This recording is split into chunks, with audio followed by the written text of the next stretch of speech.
There's something that nobody tells you about the TCG business until you're already neck deep in it. I'm Jesse. I've been selling TCG for years on happytigergaming.com, and I have a business degree. I also have a lot of boxes in the other room, a lot of work to do tonight before I can even go to sleep, but I chose this. Even with the business you love, like selling cards, sometimes it feels like you've done everything right, and it still feels like you're losing. So if you've ever thought, maybe I'm not cut out for this, this is for you. Most people don't survive this business, especially not in the hobby world, especially not in the TCG world. Why? Because it's not what they thought it would be.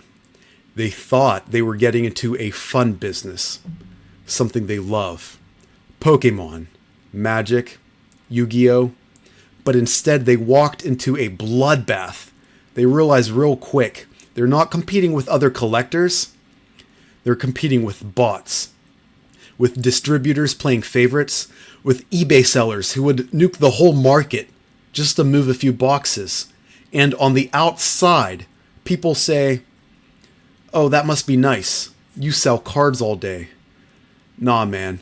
You're fighting for scraps in a market that's designed to squeeze you dry.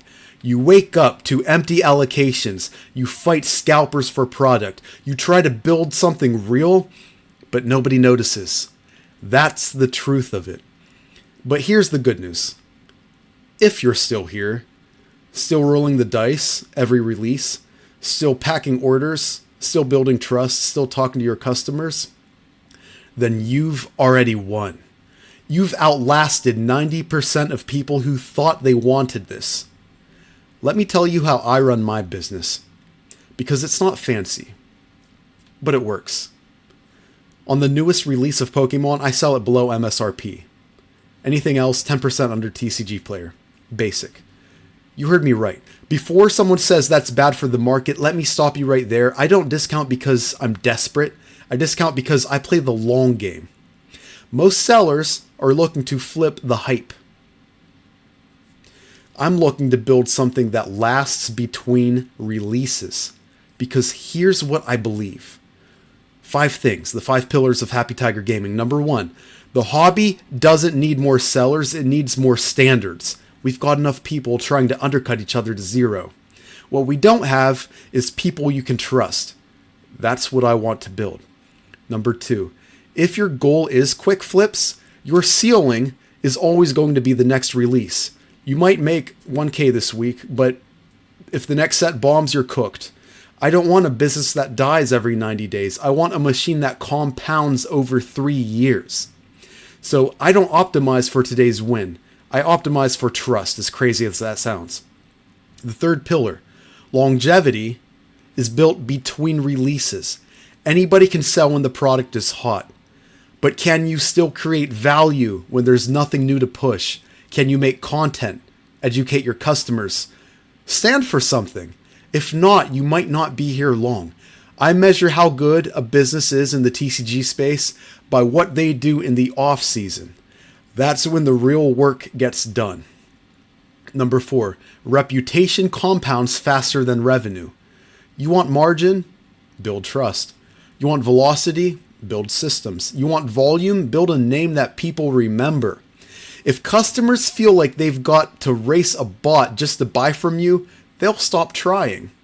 And that's a weakness of mine that I need to fix. But if they trust you, they'll follow you anywhere. Your name is your moat. Don't sell it short. Number 5, if you wouldn't buy from your own darn store, fix it until you would. Look at your landing page, your packaging, your pricing, your branding. If you saw your own store in the wild, would you buy from it? Because if not, don't ship another order until you fix it. Because how you sell matters just as much as what you sell. Now let me talk to the people who feel like the game is stacked against them. Guess what? It is. It's like starting with a D20, but only one side is 20. Every time you take a risk, roll the dice. You price below the market to earn trust, that's a roll. 3. You start a YouTube channel and 13 people watch, roll. Maybe you land on 7. You eat shipping fees to keep a customer happy, Roll. 13. You lose money on a launch but gain 30 emails? Roll. That's a 19. Most of the time, you land on 1 through 19. It feels like you're wasting time. It feels like nobody's watching. It feels like the market is moving faster than you can keep up. But one day you land on D20. And when you do that, the game changes. You turn that one D20 side into two D20 sides. Now there's two D20s on that dice. Eventually you hit D20 more often. That becomes 3, 4, 8. You still hit a 1 or 2 every now and again, but now landing on D20 is the rule, not the exception. That's when everyone starts calling you lucky. If they didn't see you roll 1 through 19 for 2 years straight, it doesn't matter.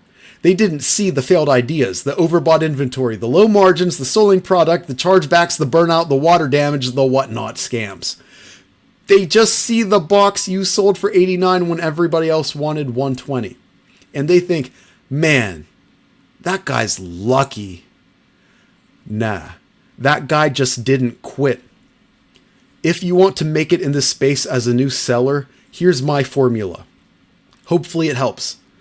Outlast the hype, outwork the bots, and outcare the flippers. Build something that makes your customers feel lucky, not just you.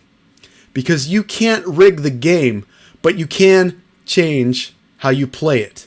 And if you play it right, you wake up 3 years from now as the person they all wish they were. The person with volume, the person with margin, the person with trust in the TCG space. You don't need to be huge to do that. You just need to be consistent.